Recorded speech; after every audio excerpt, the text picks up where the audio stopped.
Olá, meus irmãos e minhas irmãs, que a paz de Deus que excede todo entendimento guarde os vossos corações em Cristo Jesus.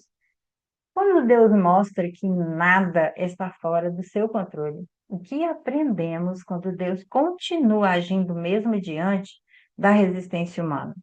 Os sinais de Deus revelam seu poder, mas também nos convidam a um coração que seja disponível à mudança.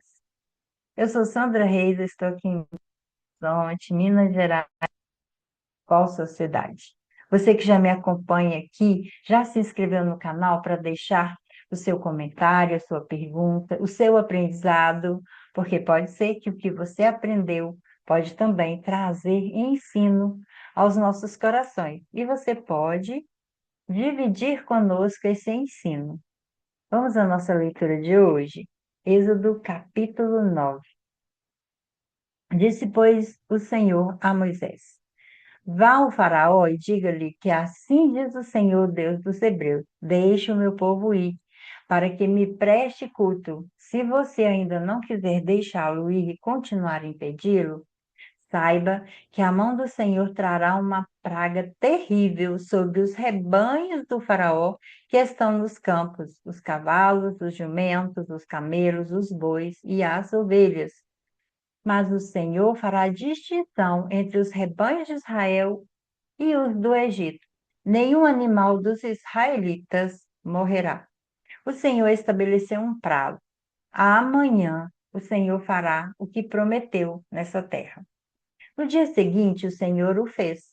Todos os rebanhos dos egípcios morreram, mas nenhum rebanho dos israelitas morreu. O faraó mandou verificar e constatou que nenhum animal dos israelitas havia morrido. Mesmo assim, seu coração continuou obstinado e não deixou o povo ir.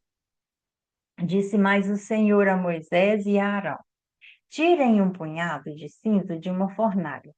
E Moisés a espalhará no ar diante do Faraó. Ela se tornará como um pó fino sobre toda a terra do Egito, e feridas purulentas surgirão nos homens, nos animais e em todo o Egito.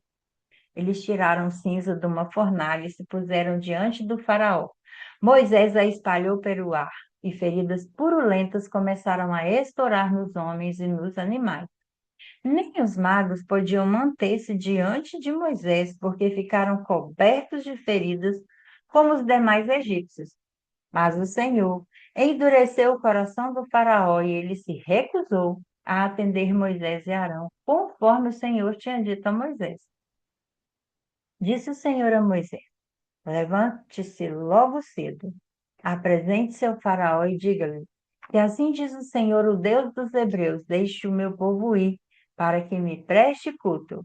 Caso contrário, mandarei desta vez todas as minhas pragas contra você, contra os seus conselheiros e contra o seu povo, para que você saiba que em toda a terra não há ninguém como eu, porque eu já poderia ter estendido a mão, ferindo você e o seu povo com uma praga que teria eliminado você da terra. Mas eu o mantive em pé, exatamente com esse propósito: mostrar a você o meu poder e fazer que o meu nome seja proclamado em toda a terra. Contudo, você ainda insiste em colocar-se contra o meu povo e não o deixa ir.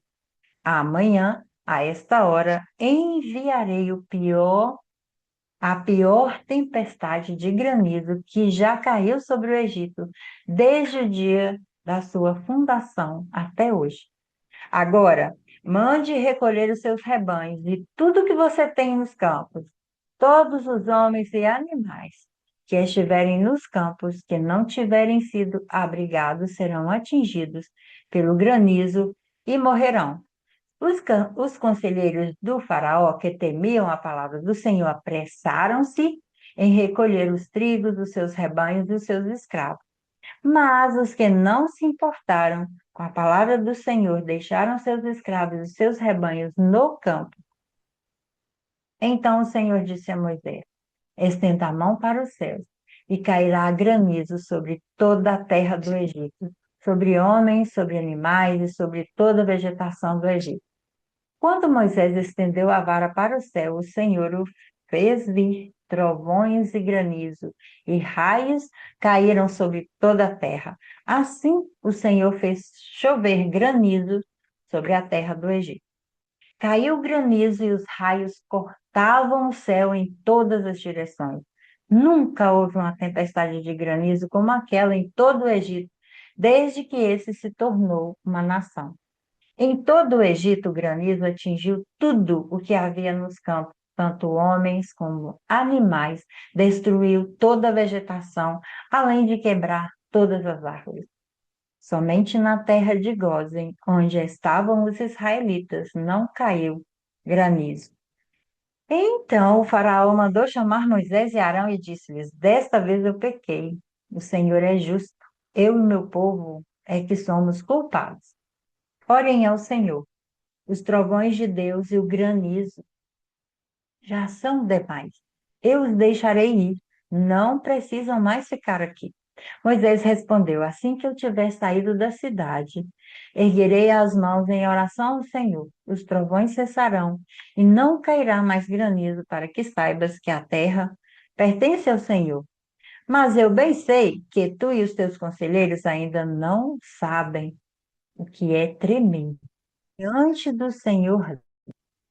O linho e a cevada foram destruídos, pois a cevada já havia e o linho flor. Todavia, o trigo e o centeio não sofreram, pois só amadurecem mais tarde.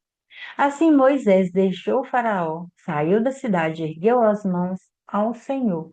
Os trovões, o granizo cessaram e a chuva parou. Quando o Faraó viu que a chuva e o granizo e os trovões haviam cessado, pecou novamente. E obstinou-se em seu coração ele e os seus conselheiros. O coração do faraó continuou endurecido, e ele não deixou que os israelitas saíssem, como o Senhor tinha dito, por meio de Moisés.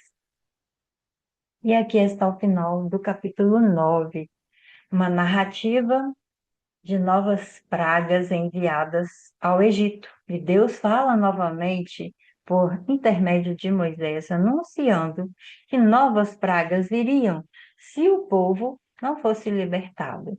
E ele manda mais 3 pragas: a praga sobre os animais, uma doença que atinge os rebanhos, que atinge os egípcios, causando uma grande perda.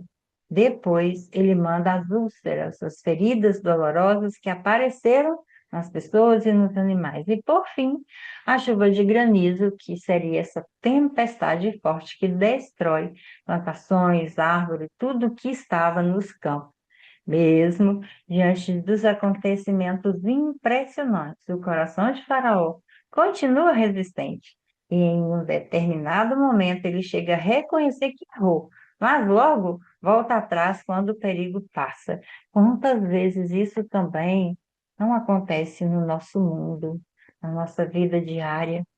Deus demonstra o seu poder sobre a natureza, sobre as coisas, sobre as estruturas humanas, mostrando que Ele é soberano sobre tudo, mas o coração humano permanece endurecido e não reconhecem a soberania de Deus, que eu posso usar para aplicar na minha vida através dessa palavra. Esse capítulo me ensina que muitas vezes eu preciso reconhecer Deus em tudo. Muitas pessoas não reconhecem Deus. Às vezes, só na hora da crise, estou passando por um desafio, eu corro para Deus. Mas acabou aquilo ali, eu não quero nem saber de Deus. Depois que eu melhoro, depois que tudo está bem, quero saber. Mas se eu estiver em crise, eu vou procurar. Na nossa vida, pode acontecer de buscarmos a Deus só nas dificuldades, fazermos promessas em momentos em que estamos sendo pressionados. Mas depois esquecemos rapidamente quando a situação se resolve. Como que eu poderia aplicar isso na minha vida? Deus deseja uma verdadeira transformação, não só um reconhecimento. Ah, eu conheço Deus, sei de Deus, sei da história de Deus, mas olha que é uma transformação de dentro para fora. E a humildade diante de Deus abre caminho para mudanças reais em nós. Reconhecer o erro é muito importante, mas perseverar também nessa mudança é essencial. A fidelidade a Deus deve permanecer em qualquer situação. E uma pergunta que eu gostaria de deixar para você refletir: sua fé permanece firme apenas em momentos difíceis ou nos tempos de tranquilidade também? Quando o nosso coração se abre para Deus, até nos momentos difíceis, eles podem se tornar grandes oportunidades de transformação, se eu estiver realmente atento àquilo que Deus quer me mostrar. Então, vamos atentar por tudo aquilo que Deus traz para as nossas vidas, para nós aprendermos com tudo que Ele nos traz. Os desafios também servem para nós tirarmos lições para a nossa vida. Que Ele abençoe sua casa, sua família, que Ele te dê esse lugar de sempre buscar Deus em todas as circunstâncias, não só nas horas desafiadoras. E olha, não deixe de ler aqui abaixo tudo que está em descrição, vir participar dos nossos grupos, dos grupos de oração, dos grupos de mensagem bíblica, do projeto de Transformação, vem fazer parte. Até nosso próximo momento de leitura da Palavra de Deus.